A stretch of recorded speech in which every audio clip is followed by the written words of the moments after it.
Let's bring in our senior writer, Dan Wetzel, who joins us now for more on this. And Dan, what are the latest details of this story?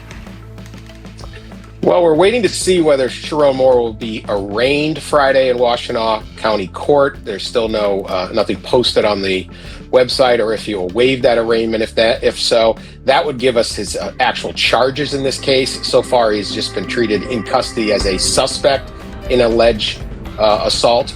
As for the details, we had the release of a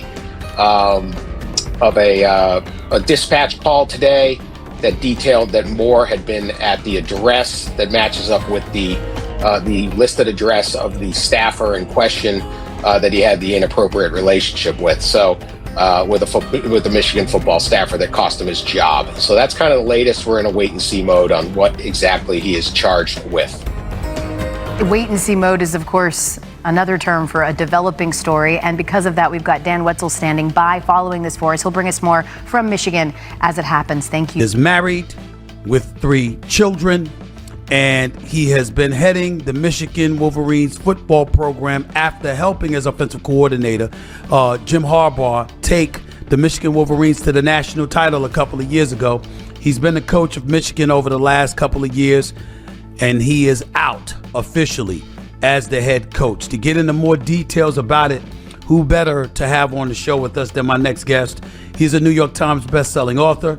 He is a senior writer and multimedia journalist for ESPN, formerly of Yahoo. You're very familiar with his work. He's one of the best in the business when it comes to covering college sports. I'm talking about the one and only Dan Wetzel.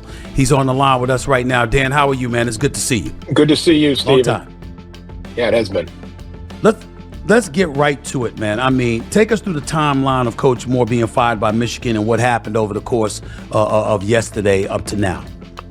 Okay, so a little earlier in the fall, there was a tip sent to the University of Michigan about a potential relationship, and that was investigated but did not pan out in a case. They weren't able to get the proper information to make it a credible allegation. So then this week, particularly Wednesday, as they put it, credible evidence, kind of overwhelming evidence came out that this had happened, and Shedeur Moore was fired almost immediately at some point mid-afternoon on Wednesday.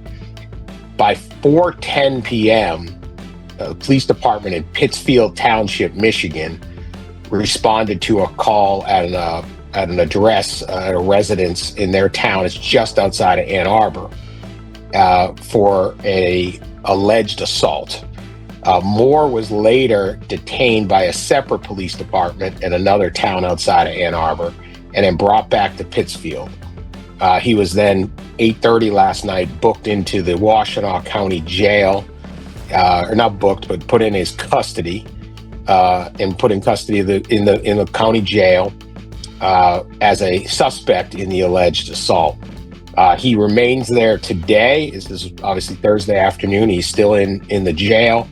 An arraignment is expected to come tomorrow, where they will read him his charges.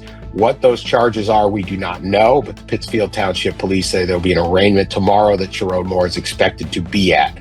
So that is the latest of where we're at on this timeline.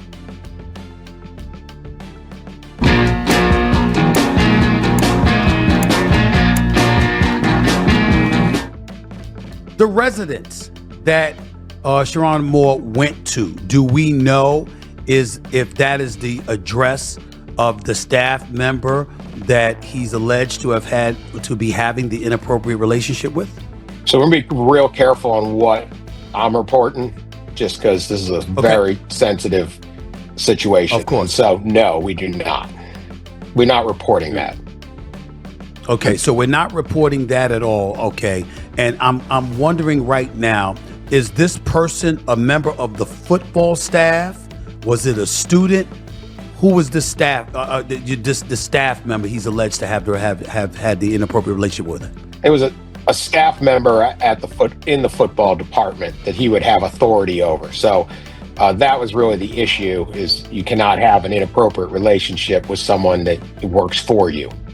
Is on the staff and you're the boss. So that is a violation immediately of university policy as well as Sherrone Moore's contract with the University of Michigan, but it is a football staffer. When did Michigan start this investigation again into this incident, and when did they find the need? I mean, I want you to reiterate just to make sure that we're clear. When they started the investigation, and I know that you said they felt the need compelled to act, and he was fired immediately yesterday. But when did this investigation start?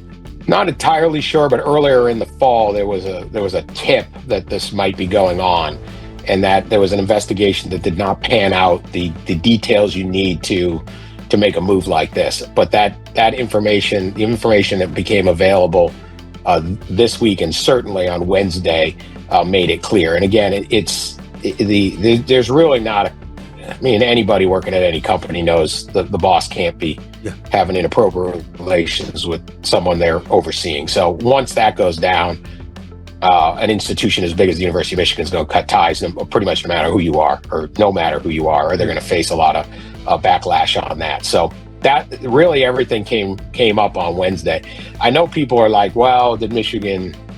I'm a very suspicious, person when it comes to timing and institutions. That's what makes you great. That's the job. That's right. what makes you great all of these years. Absolutely. Right. That's how you got to be. I don't trust anybody. But I will say, I don't get why this would help Michigan to wait until after the coaching cycle is done. Like, ideally, this doesn't happen. I mean, this is a terrible story. I mean, this is just terrible on every level. But ideally, if Michigan was plotting to wait, it would make no sense. You would want to do it before many really good coaches took jobs or recommitted to their program and all of that. So I am a suspicious person, but I am not very suspicious of this. Dan Wetzel for ESPN right here with Stephen A. SiriusXM Mad Dog Sports Radio. Now, obviously, everybody's recognizing that the timing couldn't be worse. This is post-National Signing Day. They're getting ready for a bowl game in a few weeks against Texas, and now they're without their head coach and well behind and searching for one in the eyes of a lot of people. What's next for Michigan at this particular moment in time, considering what I just laid out and what you just laid out in terms of the timing of all of this having gone down? Well, I think it's deciding both, who's going to make the call on the hire, is there going to be a committee? Is this going to be done by the athletic director? Is this going to be done is a search firm going to be involved? And how quickly you have to move on top candidates. So a number of people, let's just say Matt Campbell, who was at Iowa State, just signed with Penn State. Now, if this had been 2 weeks ago, maybe Matt Campbell becomes the Michigan coach and chooses Michigan over Penn State. Those kind of guys are off the table. There are still some. The Michigan job is very, very desired position. They have enormous resources, tons of money, huge fan base, media, brand, you name it. So there is a lot of interest in this job, but a lot of people are off the table or just re-signed a deal, and maybe they agreed to stay at their school for a contract extension because they thought, well, I don't really want to go to Penn State or Florida. But had it been Michigan, maybe it would have been different. So they need to identify who would come at this point. Do they want to go to the NFL ranks? Do they want to go back to the Harbaugh staff, like a Jesse Minter, his defensive coordinator out the Chargers? Do they want to try to go after Kalen DeBoer, the Alabama coach, but he's got a playoff game in 8 days? Do they want to try, Jed Fish, the Washington coach, or Eli Drinkwitz, the Missouri coach, something like that? It's really a lot of things, but first step is who's going to make this hire. Look, Sherrone Moore hired a special teams coordinator 2 days ago.